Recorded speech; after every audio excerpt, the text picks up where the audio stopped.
Suppose that the random variables x and y have the following joint distribution table. So x has the values 1, 2, and 4. Y takes on the values 3, 5, and 7. And then we can see these joint probabilities through the table. And if we were to add all of the entries in this row right here, what we would find is the probability that x is equal to 1. That would be 0.15 plus 0.20 is 0.35 plus 0.1 is 0.45. And here we would find the probability that x is equal to 2, which is going to give us 0.35. And then here we would have the probability that x is equal to 4, which is going to give us 0.2.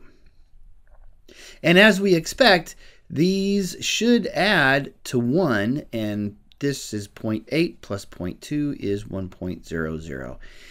And we can do the same thing here. This is the probability that y would be equal to 3. And that probability is going to be 0.3. The probability that y is equal to 5 will be 0.4. And then the probability that y is equal to 7 will turn out to be 0.3.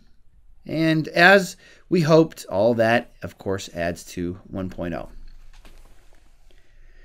Now let's find the expected value for the random variable x. Well, we know how to do that. That is going to be the sum of the products of the values of the random variable and their respective probabilities. So in other words, we're going to have 1 times its probability, 0.45, plus 2 times its probability, 0.35, plus 4 times its probability, 0.20. And this is going to give us a value of 1.95. Let's find the expected value of y.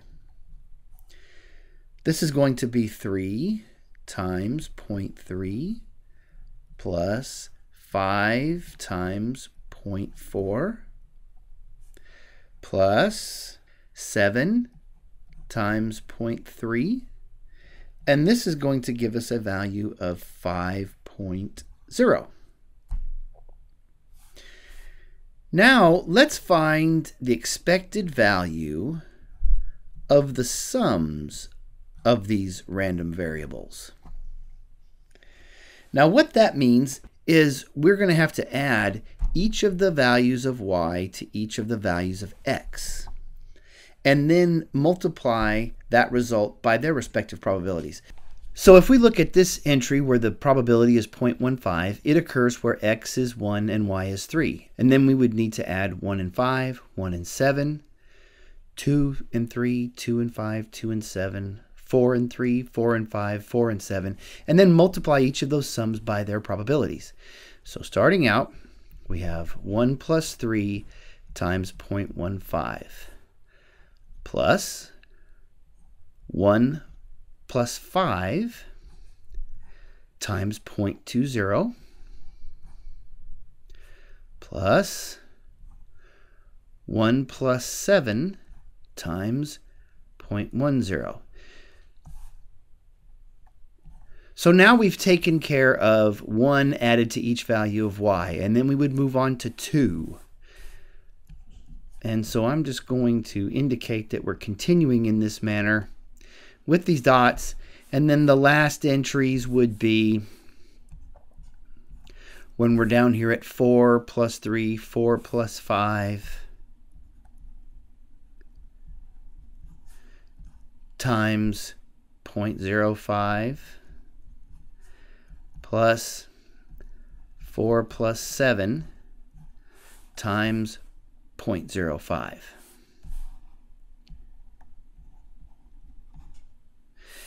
And that expected value will turn out to be 6.95.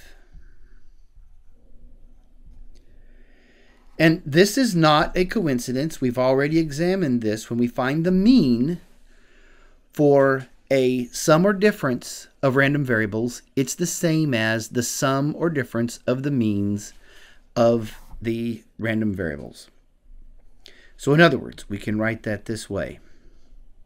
If I were to find the mean or the expected value for a random variable and then add or subtract the mean or expected value of another random variable, that is always going to come out to the mean or expected value of the sums or differences of the values of the original random variables.